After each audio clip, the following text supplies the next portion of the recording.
igreja reunida para glorificar o Senhor, exaltar o nome do Senhor. E é natural de todo aquele que vai compartilhar a palavra de Deus, quando vem para compartilhar a palavra de Deus, nós lemos livros, assistimos pregações, aí nós, quando chamados para compartilhar, nós corremos o nosso baú lá, né? Aí você chega lá para abrir o baú, correndo lá para abrir o baú, aí você olha no seu baú, aí não tem nada. Aí a Lucimara falou assim, vai ler Isaías 44, 26.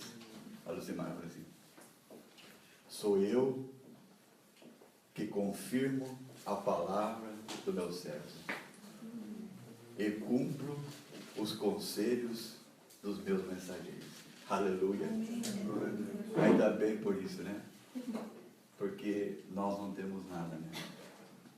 O Senhor cumpre a palavra do servo, né? O Senhor que Ele confirma a palavra dos seus mensageiros. Deus tem ministrado no meu coração durante esses dias a grande necessidade que há da igreja reunida, a comunhão do corpo de Cristo.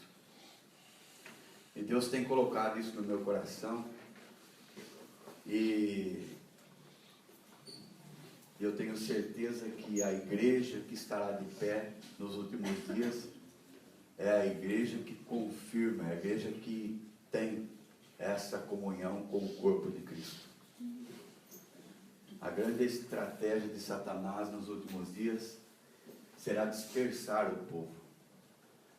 A Bíblia fala que ferirei o pastor e as ovelhas ficarão dispersas. Mas a grande necessidade nos últimos dias da igreja do Senhor Jesus Cristo vai ser essa comunhão com o Senhor, o corpo reunido. Temos aí no livro de Atos dos Apóstolos, né?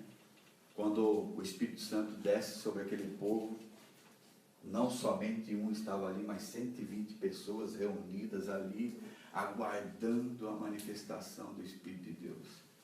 Também assim, o povo de pé nos últimos dias, aguardando a manifestação desta glória bendita sobre a igreja, sobre aqueles que estão reunidos no corpo de Cristo. A igreja é esta.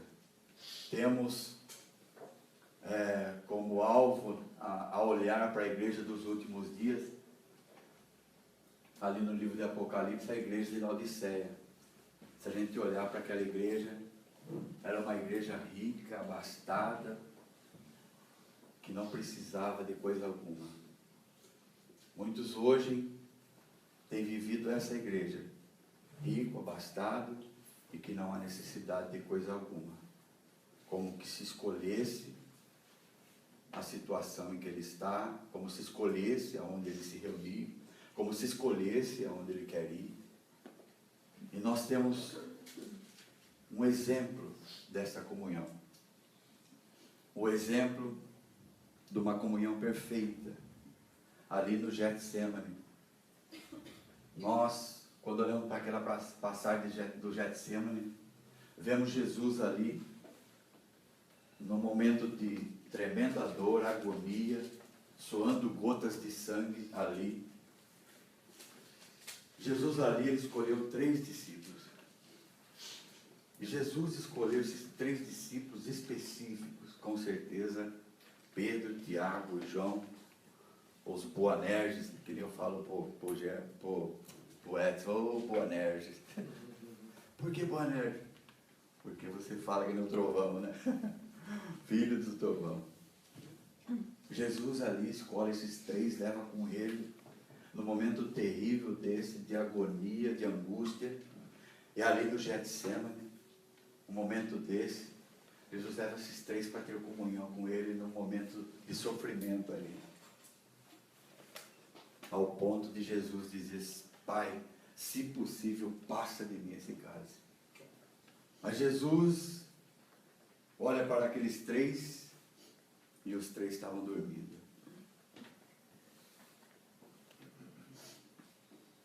Jesus afasta e ele sabe que tem uma comunhão perfeita. A comunhão perfeita era entre o Pai e o Filho. Jesus chega diante do Pai, mesmo nesse momento terrível de agonia e de angústia. Jesus diz ao Pai: Pai, não seja a minha vontade, mas sim a tua vontade. Não seja como eu quero, mas sim como tu queres. Porque existia uma comunhão perfeita, a comunhão do Pai com o Filho. E a igreja, ela só vai ser perfeita nesta comunhão com Cristo. Se nós não entendermos isso, nós não entenderemos esse grande propósito de Deus ao nos reunir, em qualquer lugar que seja. Eu gostaria de compartilhar uma passagem que mostra isso. Tenho certeza que alguém já deve ter ouvido bastante isso, mas o nosso Deus é rico em misericórdia e grandeza para nos instruir muito mais do que aquilo que nós temos ouvido, que é a passagem da videira e os ramos. No livro de João, capítulo 15,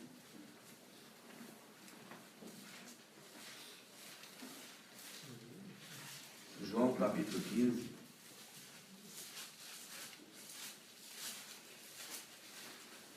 nós vamos encontrar nessa passagem 3 parágrafos, né? Ou ela é dividida em 3 partes.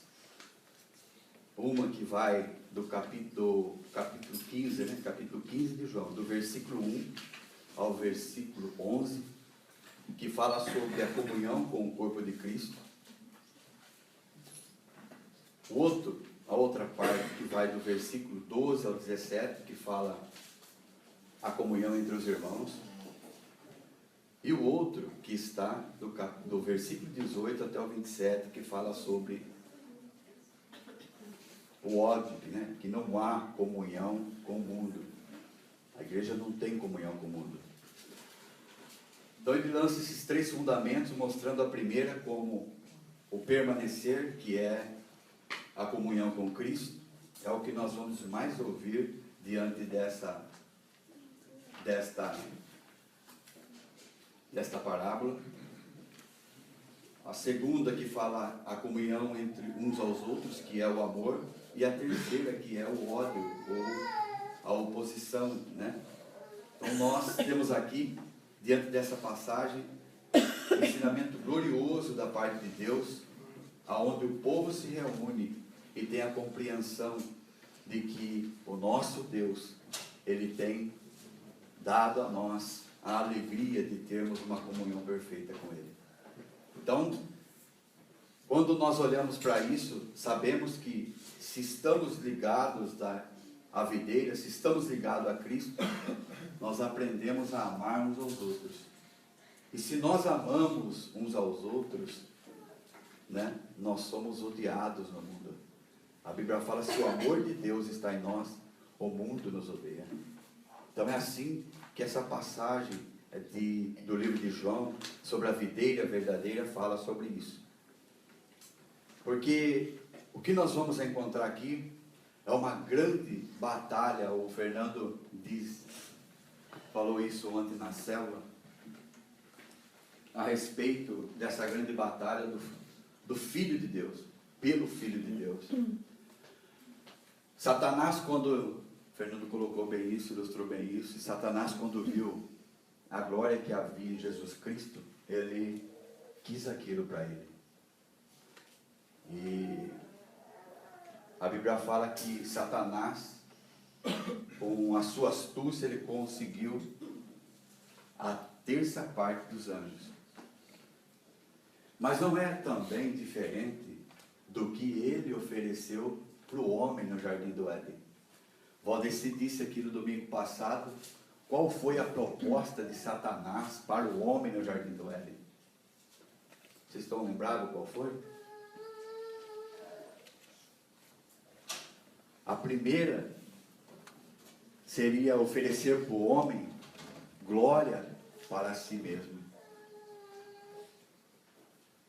A segunda proposta que Satanás fez para o homem é viver pelo seu próprio conhecimento. E a terceira proposta que Satanás fez para o homem é tornar-se senhor de si mesmo. Tornar-se o seu senhor. Então essa grande batalha pelo Filho de Deus é para que o homem não entenda que existe um propósito glorioso sobre a igreja e que foi colocado sobre nós esta alegria desta comunhão. Satanás, ele quer que o homem receba essa proposta. Foi isso que ele ofereceu, foi isso que ele ofereceu para Jesus ali na tentação do deserto. Exatamente isso. Então essa é a proposta do diabo. Trazer o homem no seu eu. Trazer o homem na sua independência. Não fazer com que o homem tenha essa comunhão com o corpo de Cristo. Então ele quer receber essa glória para ele. A glória que está manifesta em Cristo. Aonde Cristo derramou sobre a igreja. E essa passagem, né, da videira, ela ilustra bem essa grande situação aqui. Nós vamos compartilhar essa passagem e nós vamos ver a grandeza disso, a riqueza que existe nessa passagem. Ele começa assim, ó, capítulo 15, versículo 1. Eu sou a videira verdadeira, e meu pai é o agricultor. O meu pai é quem cuida de mim. Olha como Jesus coloca isso aqui. Eu sou a videira verdadeira e meu pai, ele cuida de mim. Todo ramo que estando em mim não der fruto, ele o corta. E todo o que dá fruto, ele limpa, para que produza mais ainda. Vós já estáis limpos pela palavra que vos tenho falado. Permanecei em mim, e eu permanecerei em vós. Como não pode o ramo produzir fruto de si mesmo, se não permanecer na videira, assim nem vós podeis dar, se não permanecerdes em mim. Eu sou a videira, vós os ramos. Quem permanece em mim e eu nele, esse dá muito fruto, porque sem mim nada podeis fazer. Se alguém não permanecer em mim, será lançado fora, à semelhança do ramo, e secará. E apanharão e lançarão no fogo e a queimam. Se permanecerdes em mim, e as minhas palavras permanecerdes em vós, pedireis o que quiserdes, e vos será feito. Nisto é glorificado o meu Pai, que deis muito fruto, e assim vos torneis meus discípulos. Como o Pai me amou, também eu vos amei. Permanecei no meu amor. Se guardardes os meus mandamentos, permanecei no meu amor. Assim como também eu tenho guardado os mandamentos de meu Pai. E no seu amor eu permaneço. Tenho-vos dito isto, essas coisas, para que o vosso gozo, a vossa alegria, seja completa. Até aí, nós temos aqui a primeira ênfase, né, dessa passagem, mostrando nós permanecermos na videira. Todos nós que nos convertemos, e eu me lembro muito bem disso quando eu me converti, eu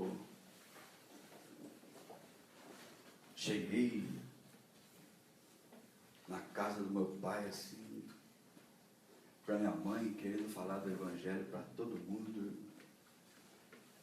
Eu cheguei para minha mãe e não sabia nem o que falar para ela, quando eu me converti. E agora, o que eu vou falar para ela? Eu falei, mãe, olha, Jesus, ele é uma fruta deliciosa, assim, que eu estou comendo. Só que eu sei o sabor dela, porque eu estou comendo. A senhora só vai saber que sabor que tem Jesus se a senhora experimentar. E uma ânsia tremenda de falar de Jesus. Eu cheguei na casa do meu primo e assentei na mesa com ele. E quando eu abri a palavra de Deus para falar com ele, ele quase expulsou eu da casa dele. Temos no nosso coração, quando convertidos, uma ânsia tremenda de alguma forma realizar as obras de Deus. Não é assim? Todos nós, se a gente buscar no nosso coração, a pessoa convertida, ela de alguma maneira, ela quer realizar isso. Ela quer mostrar isso. Que algo aconteceu, ou que, né? O homem tem sede disso. O homem busca isso incessantemente. O homem traça muitas metas neste conhecimento do Filho de Deus. Nós vemos aí igrejas que têm estrategistas para ganhar vidas para Jesus. Nós vemos aí livros que destacam inúmeras estratégias de ganhar pessoas para Jesus. Não é assim? Temos essa sede em nosso coração. Mas a palavra de Deus, ela nos enfatiza que só podemos gerar fruto se estivermos ligados na videira. Se tivermos ligados no Senhor. Sem isso, foi que nem o Fernando falou, né? Ele estava compartilhando com ele, ele falou assim que a parreira de uva, você olha assim, você só vê as folhas assim. Você vê os ramos assim, mas você não... os ramos já estão ligados em alguma coisa, você não vê onde está ligado. Só vê as folhas assim. Muitas vezes a igreja aparenta ser exatamente isso, essas folhas verdes, bonitas, aparecendo no mundo, mas que não está ligado na videira. A Bíblia fala, se o ramo não estiver ligado na videira, ele é cortado. Ele não pode produzir fruto por si mesmo. Não temos como produzir fruto em Cristo se nós não estivermos ligados em Cristo. Assim a Bíblia fala sobre a videira. A Bíblia fala que ele corta e será lançado para o fogo. A nossa condição como filhos de Deus nos leva a ter essa posição. Os frutos dignos de arrependimento, quando é manifesto sobre o mundo, são aqueles quem a palavra de Deus frutifica na vida do outro. Por quê? Porque há um poder de Deus, há um processo sobre sobre o projeto eterno de Deus para nós cumprirmos a vontade de Deus. Aí acontece. Se não, é palha, madeira e feno. E nós fazemos isso, e nós fazemos aquilo, e nada acontece com a vida da pessoa. Por quê? Porque se não for ligado na videira, o ramo não pode produzir fruto por si mesmo. E às vezes nós chegamos até a chorar por alguém que não se converte, e se prega, e o coração dele assim. Permanecer nele. A Bíblia fala, sem mim, né? Sem mim nada podemos fazer. Olhamos para esse texto e mostra que a nossa vida, ela é uma vida progressiva. Uma outra coisa grandiosa, como igreja do Senhor, aonde Ele nos leva a ter níveis e níveis, a ser alavancado cada vez mais em nossa vida. Veja, o irmãozinho converte há 20 anos atrás.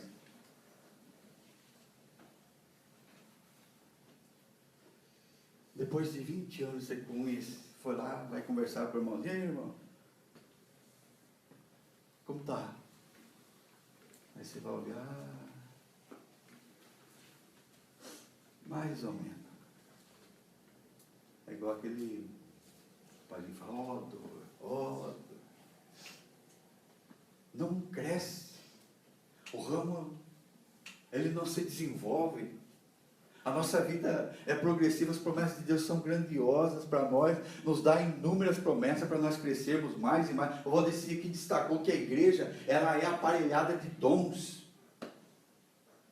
A igreja, ela cresce aonde há uma edificação do corpo. Um canta salmo, um lê salmos, outro canta um hino, outro traz uma revelação, outro fala em línguas, outro interpreta, outros...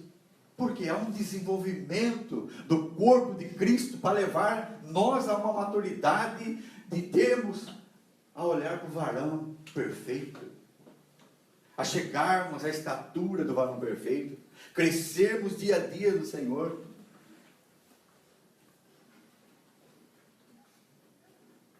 Progressiva a nossa vida é em Cristo Jesus. Sem isso, nós não temos o gozo. É assim que ele fecha. É assim que ele fecha essa sessão. Se a nossa vida não é progressiva, se a nossa vida é estagnada, se nós não temos buscado os conselhos do Senhor, se nós não temos nos dobrado diante dele, se nós não temos crescido diante dele, não há gozo, não há alegria. A nossa vida é uma vida de mornidão.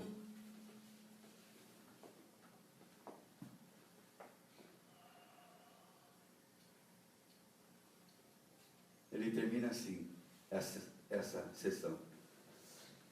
Tenho-vos dito estas coisas para que o vosso gozo esteja, para que o meu gozo esteja em vós, e a vossa alegria seja completa.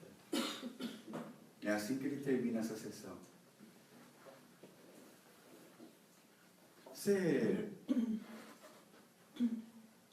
Eu não sei se isso acontece com todos nós, não é só com um ou com outro, mas com todos nós, né? O cara chega para você e conta, o cara do mundo chega para você e conta uma piada. Aí ele conta a piada e dá aquela gargalhada. Aí você olha para ele assim, ah, Senhor, tem misericórdia de mim. Ou senão o cara vai lá e no WhatsApp, né? Esse negócio, WhatsApp mesmo, né? O cara vai lá e mostra um vídeo para você, dá aquela gargalhada, você olha e fala, pai, mamado, meu Deus bendito, Senhor Deus. O homem busca uma alegria onde não pode encontrar. Ele busca uma alegria onde ela é passageira e ele não pode encontrar essa alegria. É a mesma coisa se nós chegarmos num cara que acabou de contar essa piada e falar assim, olha, Jesus te ama muito, tem um plano maravilhoso para a sua vida, e começa a falar para ele, sabe o que ele faz? Ele acha sem sal, sem açúcar, e vai embora. Acha sem graça aquilo que você falou para ele. É a mesma coisa. É da mesma maneira. Por quê? Porque existe um gozo. A Bíblia fala assim, olha, tenho-vos dito essas coisas para que o meu gozo, a minha alegria esteja em vós. O homem que não está ligado à videira não tem essa alegria. Ele pode participar de uma reunião e aquilo foi mais ou menos. Meio sem graça, né? Daniel não tocou muito bem hoje. meio sem graça a reunião. Por quê? Porque não estamos ligados à videira e não há alegria de Deus em nós. Por isso não há prazer em nós em desfrutarmos uma comunhão como essa. Ele termina essa sessão com a alegria. Ligados na videira. Sem estarmos ligados na videira, nós não podemos fazer nada. Sem o Senhor nós não podemos fazer nada. Nisto é glorificado meu Pai, para que deis muitos frutos. Assim nós tornamos discípulos do Senhor. O terceiro, ou o segundo,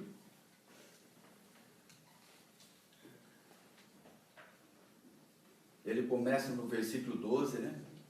Ele fala assim: e o meu mandamento é este, que vos ameis uns aos outros, assim como eu vos amei.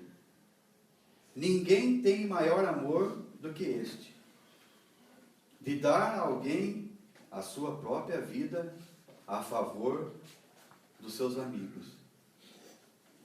Vós sois meus amigos, se fazeis o que eu vos mando. Já não vos chamo de servos, porque o servo não sabe o que faz o seu senhor. Mas tenho-vos chamado de amigo, porque tudo quanto ouvi de meu Pai, vos tenho dado a conhecer. Não fostes vós que me escolhestes a mim. Pelo contrário, eu vos escolhi a vós, outros, e vos designei para que vades e deis fruto. E o vosso fruto permaneça, a fim de que tudo quanto pedires ao meu Pai, em meu nome, eu vou-lo conceda. Isto vos mando, que vos ameis uns aos outros. Aqui nós temos a alegria de podermos entender como funciona o amor de Cristo entre a comunhão dos irmãos. Se nós olharmos, como eu disse a respeito da igreja de Laodiceia, essa igreja rica, abastada, que não precisa de coisa alguma, nós vamos ver também nessa igreja a respeito do amor do Pai.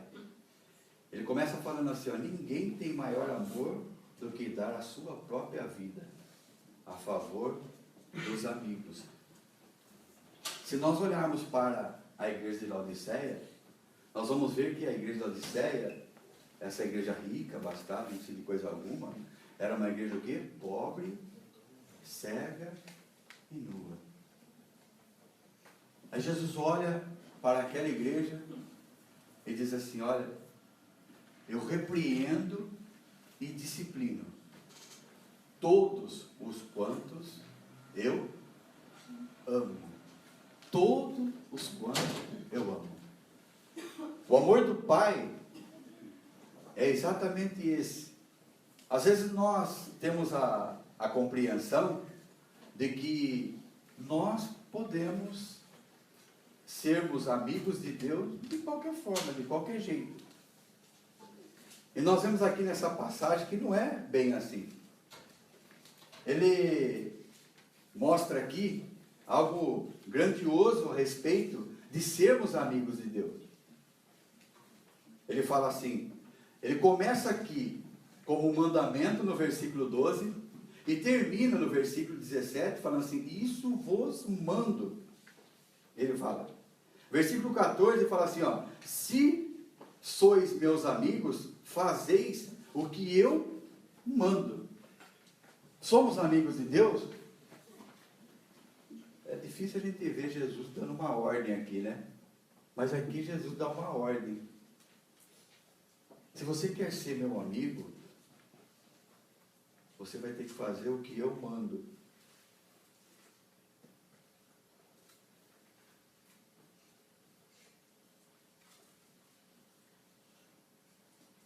Nós temos a compreensão de que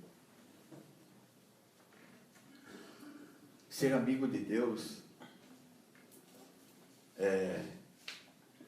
acharmos que de alguma forma nós podemos escolher sermos amigos de Deus.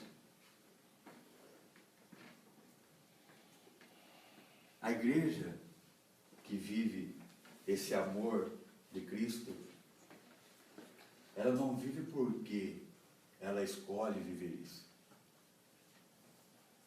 Aqui tem algo precioso a respeito desta escolha. Foi Deus que nos escolheu.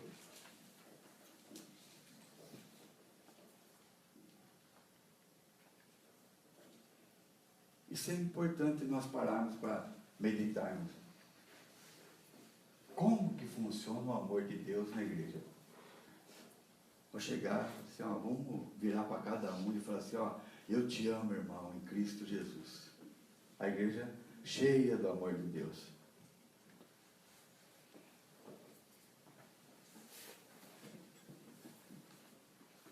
O amor entre os irmãos, ele não é escolhido dessa forma, porque você escolheu. Foi Cristo quem nos escolheu.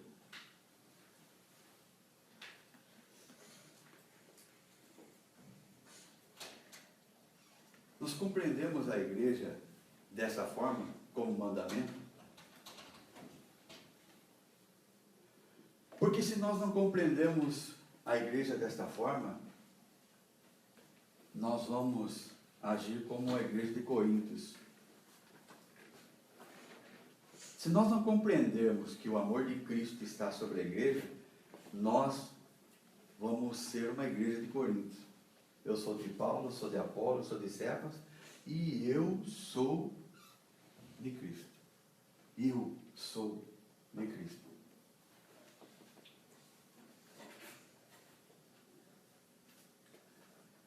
A igreja, ela precisa ser entendida da seguinte forma: que maravilhoso nós entendemos que a igreja é o corpo de Cristo.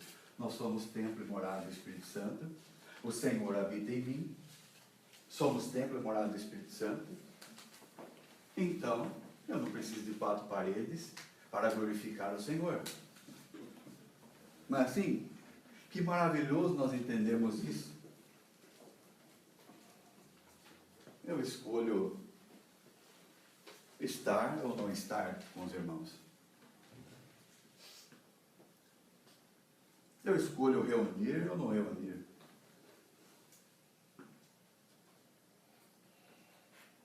Eu sou de Cristo. A reunião entre os irmãos, para nós sermos amigos de Deus, é fazer o que Ele manda, não o que nós escolhemos fazer. Ser amigo de Deus é olhar como mandamento o amor entre os irmãos, é fazer o que Ele manda. Ele fala. Se este amor de Deus está em nós, nós nos reunimos com alegria.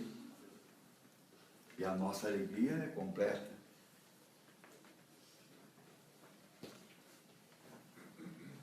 Muitas vezes nós ficamos preocupados com a quantidade de pessoas com quem nós estamos reunindo.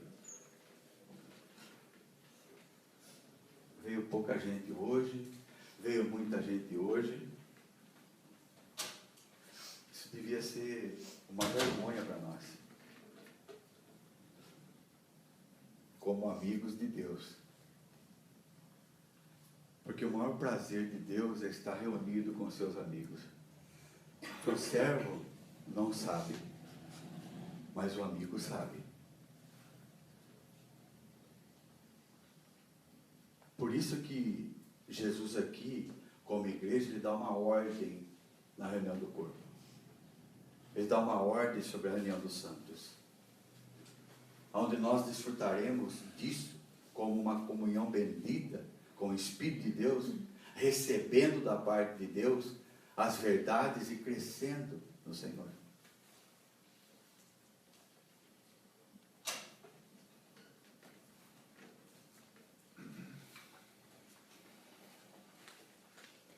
Precisamos aprender aprender isso como igreja do Senhor.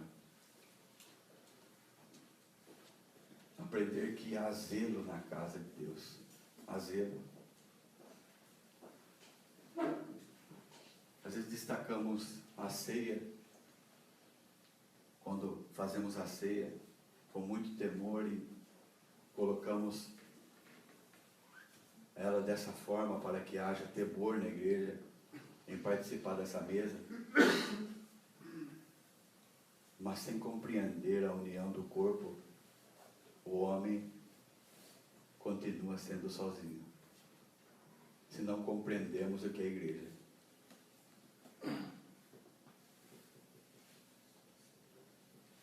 Se o amor de Cristo está em nós, ele fala aqui que o mundo nos odeia.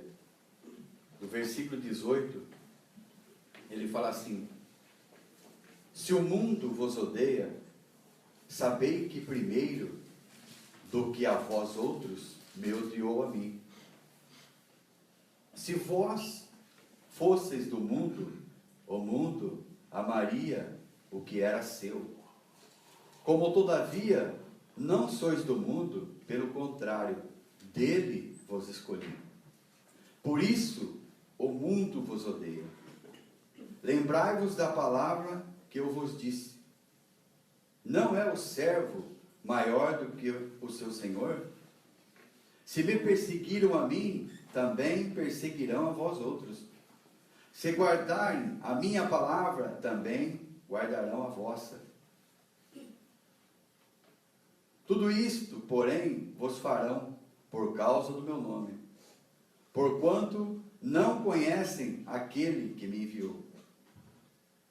Se eu não viera, não lhes houvera falado, pecado não teria. Mas agora não tem desculpa do seu pecado.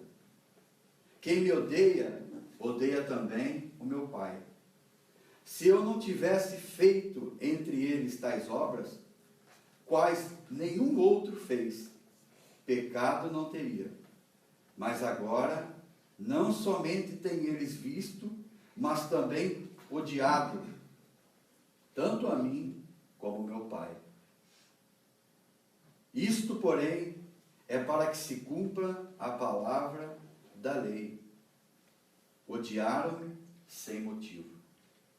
Quando, porém, vier o Consolador, eu vos enviarei da parte do Pai o Espírito da verdade, que dele procede, e esse dará testemunho de mim. E vós também testemunhareis, porque estáis comigo desde a fundação, desde o princípio. Então, ele termina essa passagem falando sobre o ódio do mundo. Se de alguma forma nós estamos ligados na videira, se estamos ligados no Senhor, não temos como escapar desse ódio, dessa oposição. De alguma forma isso vai ser destacado, ali para falar aqui. Não é o servo maior do que o seu Senhor. Se odiaram a mim, também vos odiarão. E ele trata esse ódio aqui, mostrando numa lei. Ele coloca assim: a palavra está escrita na sua lei. Odiaram-me sem motivo. Ela está no livro de Salmos. Eu dei uma lida ali, se você quiser abrir. Olha como fala desse ódio. Salmos 35, 19.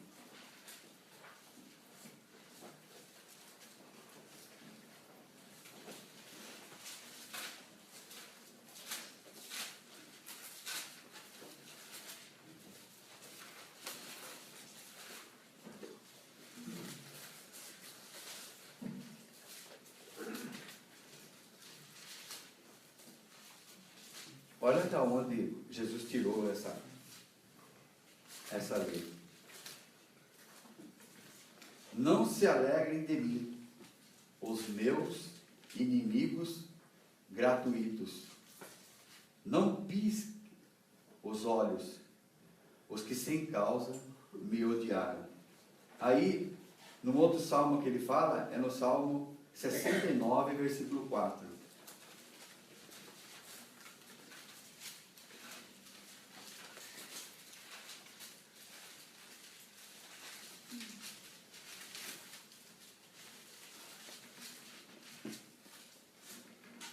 São mais que os cabelos da minha cabeça, os que sem razão me odeiam.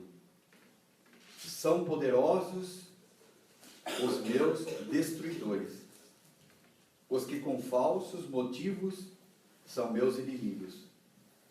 Por isso tenho de restituir o que não furtei.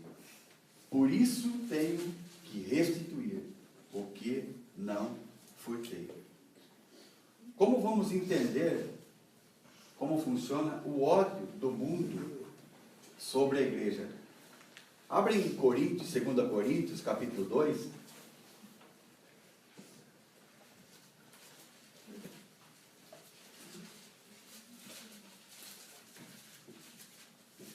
Esse salmo fala sobre o ódio, né? Sobre a pessoa do Senhor Jesus.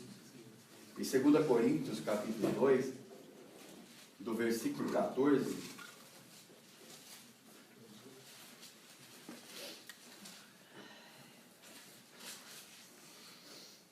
fala assim: graça, porém, a Deus, que em Cristo sempre nos conduz em triunfo, por meio de nós, manifesta em todo lugar a fragrância do seu conhecimento. Porque nós somos para Deus o bom perfume de Cristo. Tanto nós que somos salvos, como nos que se perdem. Para estes, cheiro de morte para a morte. E para aqueles, aroma de vida para a vida. Quem, porém, é suficiente para essas coisas? Porque nós não estamos como tais outros mercadejando a palavra de Deus. Antes, em Cristo, falamos na presença de Deus, com sinceridade da parte do próprio Deus. A nossa palavra, a nossa vida como ligados no Senhor, ela tem exatamente isso, esse duplo testemunho. Para aqueles que se perdem, cheiro de morte para morte. A nossa palavra e o nosso testemunho, aquilo que nós testemunhamos como filhos de Deus, para aqueles que se perdem, cheiro de morte para morte. Mas para aqueles que são salvos, a Bíblia fala, libertação e vida. Então, nosso Deus, Ele mostra como que o mundo encara os filhos de Deus, como que o mundo vê os filhos de Deus. Nós temos um exemplo onde Estevão, a Bíblia fala que Estevão estava ali e ele viu os céus abertos.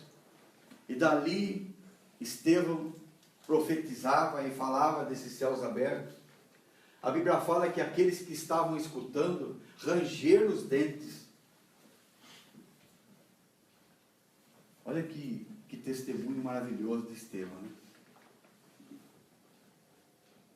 Estevão ali estava aos pés da cruz, com certeza. O povo rangia os dentes e mataram Estevão aos pés de Paulo. Eu fico imaginando Paulo, depois de ter a compreensão da igreja do Senhor, e as palavras ouvidas ali de Estevão. Já imaginou isso? Paulo compreendendo agora o que era a igreja, Paulo compreendendo agora quem era Cristo,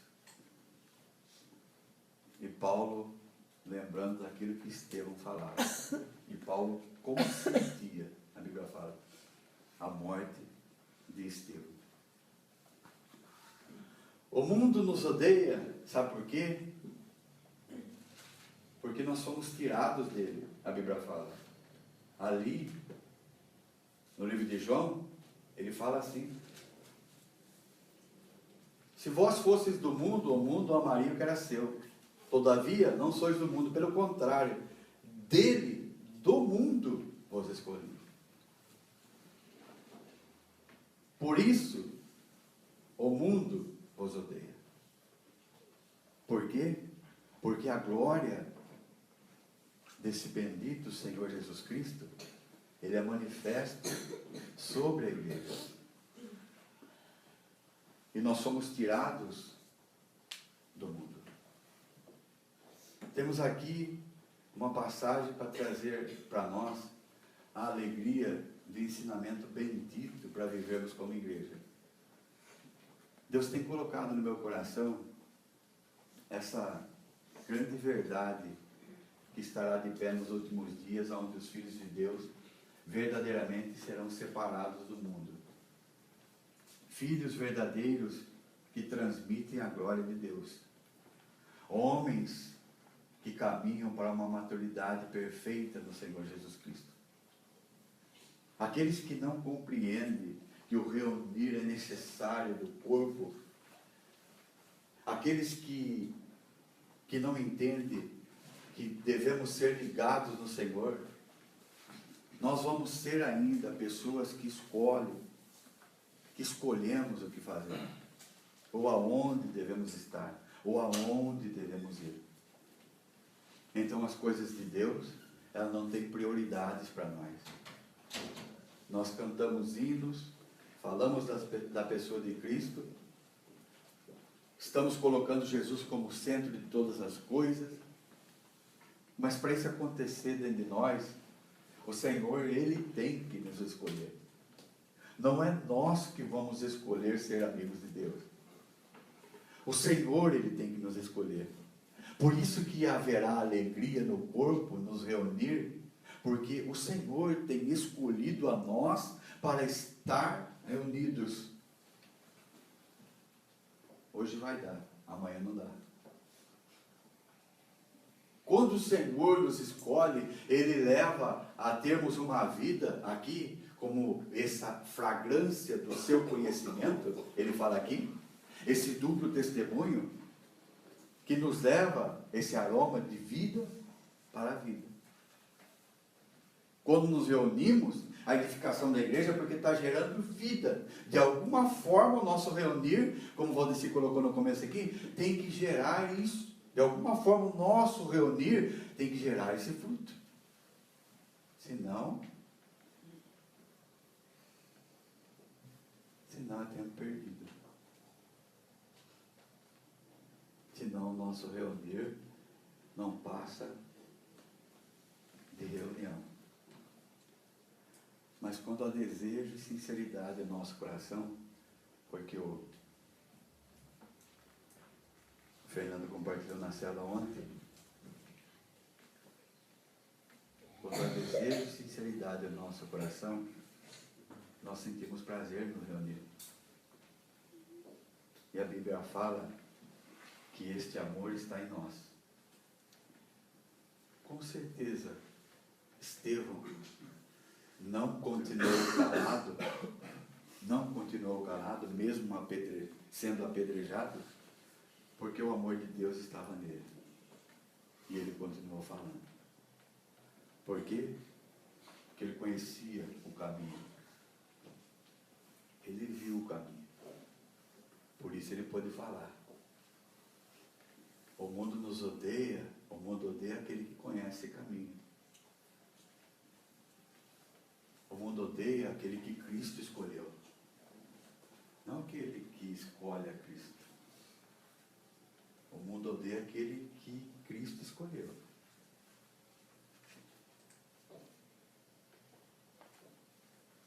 A Bíblia fala que Ele nos escolheu nele, antes da fundação do mundo, para sermos santos e irrepreensíveis diante dele.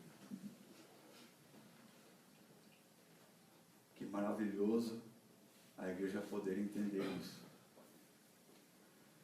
aí a verdade em nós nos reunir.